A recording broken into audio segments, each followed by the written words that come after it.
تو آج ہم ایک ایسی داستان پر بات کرنے والے ہیں جو نسلوں پر محیط ہے۔ یہ کہانی ہے پیغمبر آخر الزماں صلی اللہ علیہ وسلم کے سلسلہ نسب کی، ایک ایسا سفر جو ایمان اور تقدیر سے جڑا ہوا ہے۔ تو چلیں اس سفر کا آغاز کرتے ہیں اور دیکھتے ہیں کہ تقدیر کی یہ لکیر نسل در نسل کیسے آگے بڑھی۔ لیکن اس عظیم شخصیت کی آمد کو سمجھنے کے لیے ہمیں پہلے اس دنیا کو سمجھنا ہوگا جہاں یہ سب ہونے والا تھا۔ کیسی تھی وہ سرزمین؟ ایک وسیع صحرا تھا، طاقتور قبیلوں کا دیس، اور ایک ایسا عقیدہ جو وقت کی دھول میں کہیں کھو گیا تھا۔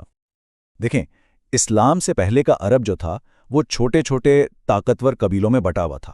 کوئی ایک حکومت نہیں تھی، کوئی مرکزی طاقت نہیں تھی، اور یہ پورا علاقہ دو بڑی سپر پاورز روم اور فارس کے بیچ میں پھنسا ہوا تھا۔ تو ظاہر ہے اس ساری صورتحال کا اثر ان کی معیشت سے لے کر ان کے عقائد تک ہر چیز پر پڑتا تھا۔ اور اسی ماحول میں مکہ کے اندر بت پرستی کیسے شروع ہوئی؟ اس کے پیچھے ایک شخص تھا، ایک قبائلی سردار عمرو بن لہے۔ اس سے پہلے مکہ کے لوگ بتوں کو نہیں پوجتے تھے۔ یہ وہ شخص تھا جو شام سے بت لے کر آیا اور اس نے ہی اس مقدس شہر میں شرک کے دور کا آغاز کیا۔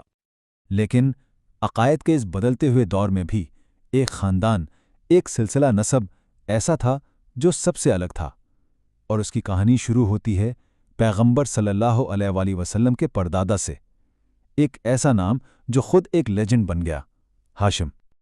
ویسے ان کا اصل نام عمرو تھا، لیکن انہیں ہاشم کا لقب ملا جس کا مطلب ہے کچلنے والا۔ اور یہ لقب انہیں کیوں ملا؟ اس کے پیچھے مکہ میں آئے ایک شدید قحط کے دوران ان کی ناقابل یقین سخاوت کی کہانی ہے۔ تو ہوا یہ کہ انہوں نے اپنے لوگوں کو بھوک سے بچانے کے لیے روٹی کو شوربے میں چورا کر کے کھلایا۔ اسی ایک عمل نے نہ صرف ان کے کردار کو ہمیشہ کے لیے امر کر دیا، بلکہ انہیں ہاشم کا نام بھی دیا اور ایک عظیم لیڈر کے طور پر ان کی جگہ پکی کر دی۔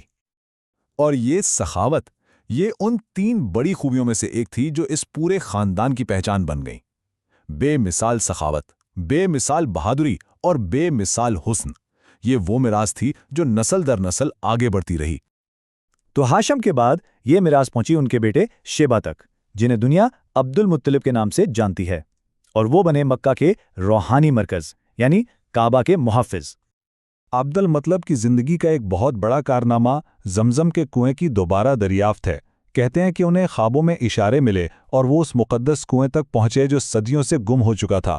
اب ظاہر ہے اس سے مکہ کے لیے پانی کا ایک بہت بڑا ذریعہ تو بحال ہو گیا اور ان کی عزت بھی بڑھی، لیکن ساتھ ہی دوسرے قبیلوں سے جھگڑا بھی شروع ہو گیا۔ اور پھر مکہ پر وہ خطرہ منڈلانے لگا جو اس سے پہلے کبھی نہیں آیا تھا۔ یمن کا بادشاہ ابراہا اپنی بہت بڑی فوج لے کر کعبہ کو تباہ کرنے کے ارادے سے آ پہنچا تھا۔ ابراہا کی فوج کوئی چھوٹی موٹی فوج نہیں تھی، 60,000 سپاہی اور ان کے ساتھ جنگی ہاتھی۔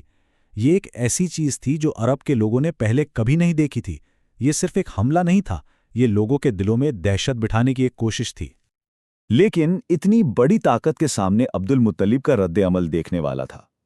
انہوں نے ابراہا سے صرف اپنے چوری ہوئے اونٹ واپس مانگے اور کعبہ کے بارے میں کہا، اس گھر کا ایک رب ہے، وہ خود اس کی حفاظت کرے گا۔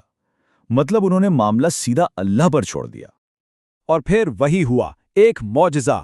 اللہ کی طرف سے بھیجے گئے پرندوں کے جھنڈ نے ابراہا کی پوری فوج کو تباہ کر دیا۔ یہ واقعہ تاریخ میں عام الفیل یعنی ہاتھی والا سال کے نام سے مشہور ہوا، اور اس نے عبد المطلب کی حیثیت کو کعبہ کے محافظ کے طور پر ہمیشہ کے لیے قائم کر دیا۔ اچھا، اب کہانی میں ایک بہت ہی اہم موڑ آتا ہے۔ یہ وہ منت ہے جو عبد المطلب نے زمزم کا کنواں کھودتے وقت مانی تھی، اور اس منت نے انہیں ایمان کی ایک ایسی آزمائش میں ڈالا جس کا مرکز ان کے سب سے پیارے بیٹے عبداللہ تھے۔ ہوا یہ تھا کہ جب زمزم کے کنویں پر جھگڑا چل رہا تھا تو ان کا صرف ایک بیٹا تھا۔ انہوں نے منت مان لی کہ اگر اللہ نے انہیں 10 بیٹے دیے تو وہ ان میں سے ایک کو اللہ کی راہ میں قربان کر دیں گے۔ وقت گزرا، ان کے 10 بیٹے جوان ہو گئے، اور اب اس منت کو پورا کرنے کا وقت آ گیا تھا۔ تو 10 بیٹوں کے درمیان قرہ ڈالا گیا، اور قرہ نکلا سب سے چھوٹے اور سب سے پیارے بیٹے عبداللہ کے نام۔ پھر فدیے کی کوشش شروع ہوئی، 10 اونٹ، قرہ پھر عبداللہ کے نام، 20، 30، ہر بار قرہ عبداللہ کا ہی نام لیتا رہا۔ آخر کار جب اونٹوں کی تعداد 100 تک پہنچی تب جا کر قرہ اونٹوں کے نام نکلا اور عبداللہ کی جان بچی۔ اس سے اندازہ ہوتا ہے کہ ان کی زندگی کتنی قیمتی تھی۔ تو یہی عبداللہ جو اپنے حسن اور کردار میں بے مثال تھے، اب اس آبائی نور کو آگے بڑھانے والے تھے۔ ان کی شادی آمنہ بنت وہب سے ہوئی، اور یہ شادی اس عظیم سلسلے کا نقطۂ عروج تھی، ایک پیغمبر کی آمد کا پیش خیمہ۔ لیکن قسمت کو کچھ اور ہی منظور تھا۔ شادی کے کچھ ہی عرصے بعد وہ الہی نور حضرت آمنہ کو منتقل ہوا اور عبداللہ ایک تجارتی سفر پر روانہ ہو گئے۔ وہیں وہ بیمار پڑے اور اپنے بیٹے کی پیدائش سے پہلے ہی اس دنیا سے چلے گئے۔ جس بچے کا سب کو انتظار تھا وہ دنیا میں ایک یتیم کی حیثیت سے آنے والا تھا، مگر اس کی آمد سے پہلے ہی کائنات میں نشانیاں ظاہر ہونا شروع ہو گئی تھیں۔ یہ کوئی عام پیدائش نہیں تھی، ایسا لگ رہا تھا جیسے پوری کائنات ایک نئے دور کا استقبال کر رہی ہو۔